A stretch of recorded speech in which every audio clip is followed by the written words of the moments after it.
Hello friends, I am Yogesh Verma और आप देख रहे हैं मेरा और आपका YouTube channel Yogesh the digital Guru. Friends, आज हम एक्सेल में टेक्स्ट ओरिएंटेशन देना सीखेंगे और साथ ही साथ हम वर्टिकल और हॉरिजॉन्टल अलाइनमेंट सीखेंगे और वर्टिकल और हॉरिजॉन्टल टेक्स्ट अलाइनमेंट का ओरिएंटेशन के साथ में क्या कनेक्शन है और इसका कैसे यूज़ किया जाता है, ये हम सीखेंगे।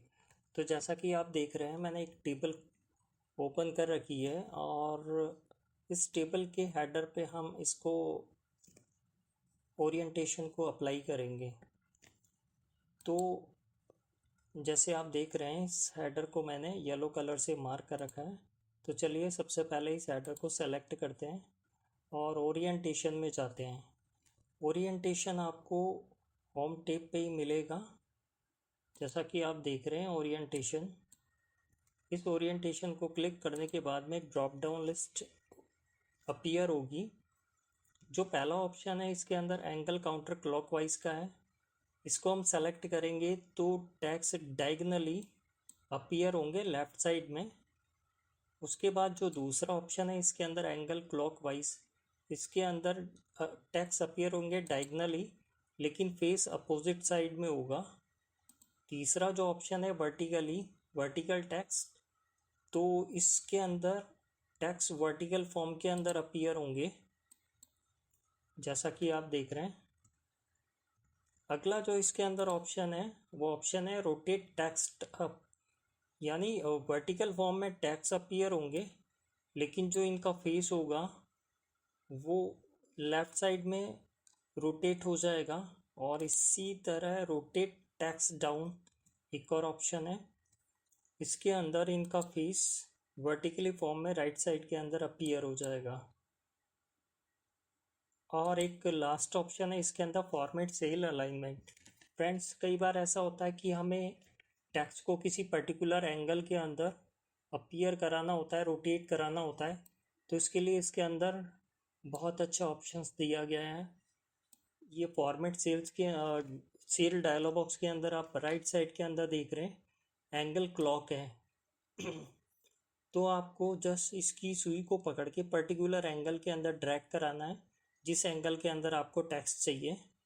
मान लीजिए मैं कराता हूँ 16 डिग्री पे, ओके का बटन दबाता हूँ तो टेक्स्ट 16 डिग्री पे रोटेट हो चुके हैं।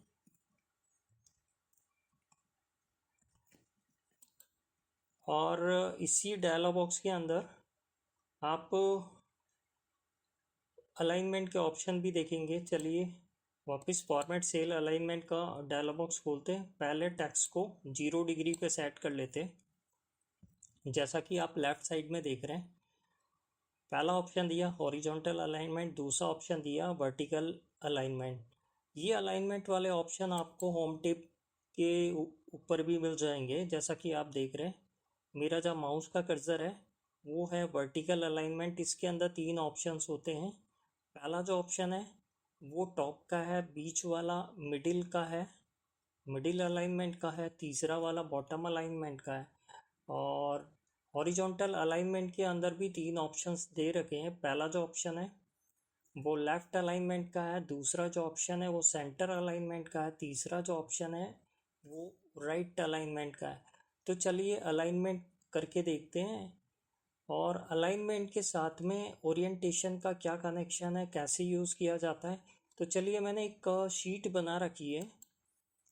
ये एक टेक्स्ट दे रखा है पर्टिकुलर सेल के अंदर मैंने, और इस सेल के अंदर हम समझेंगे अलाइनमेंट और ओरिएंटेशन को कैसे कनेक्ट किया जाता है।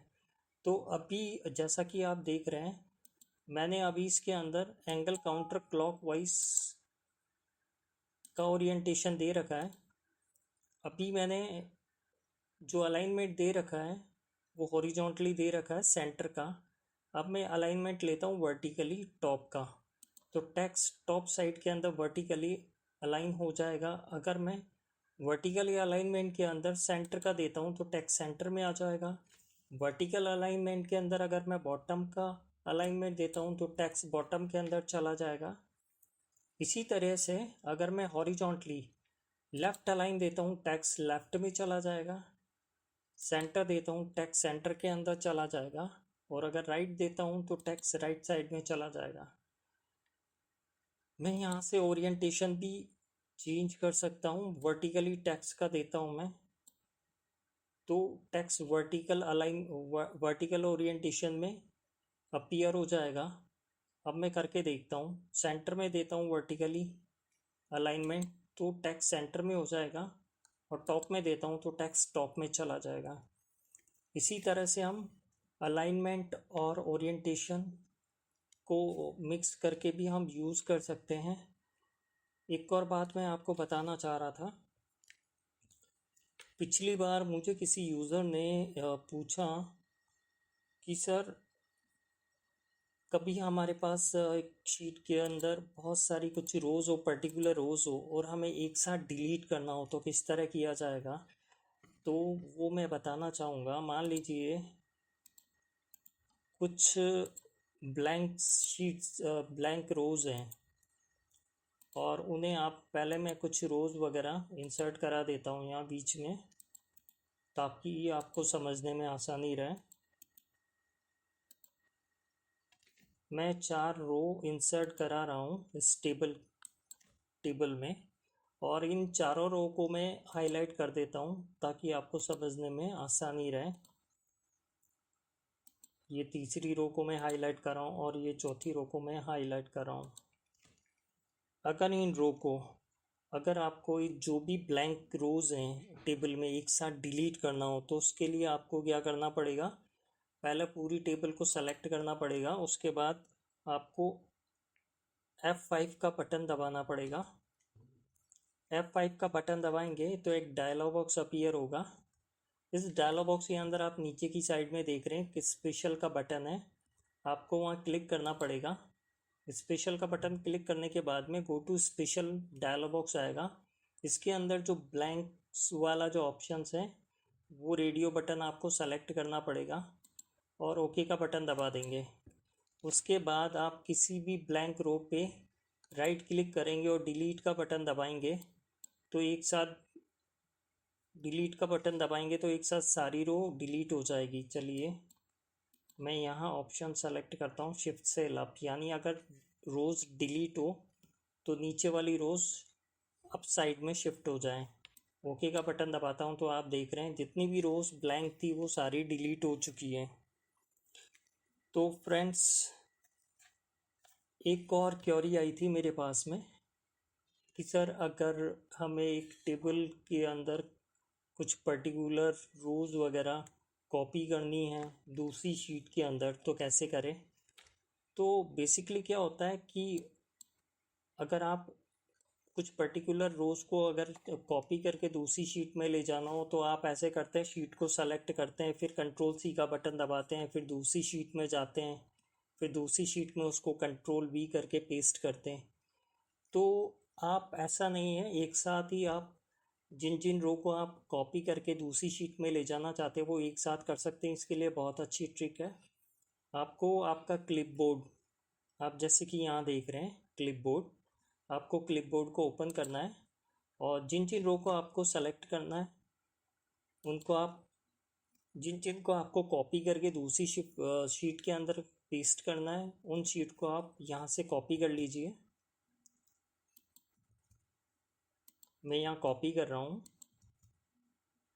ये सारी रोज़ जो मैं कॉपी कर रहा हूँ ये क्लिपबोर्ड के अंदर कॉपी हो रही है। अब आपको क्या करना है, जिस शीट के अंदर आपको इसको कॉपी करनी है उस शीट को आप ओपन करेंगे, उस शीट को ओपन करेंगे और आप क्लिपबोर्ड में से पेस्ट ऑल का बटन दबा देंगे। तो जितनी भी रोज़ मैंने वहाँ से कॉपी की थी वो एक साथ रो यहाँ पेस्ट हो चुकी है। तो फ्रेंड्स, आज के एपिसोड में इतना ही। नेक्स्ट एपिसोड में हम कुछ और सीखेंगे। अगर मेरा वीडियो पसंद आया तो प्लीज़ सब्सक्राइब करें, लाइक करें और नोटिफिकेशन का बटन दबाएं ताकि नेक्स्ट वीडियो का नोटिफिकेशन आपको मिल सके। Thank you.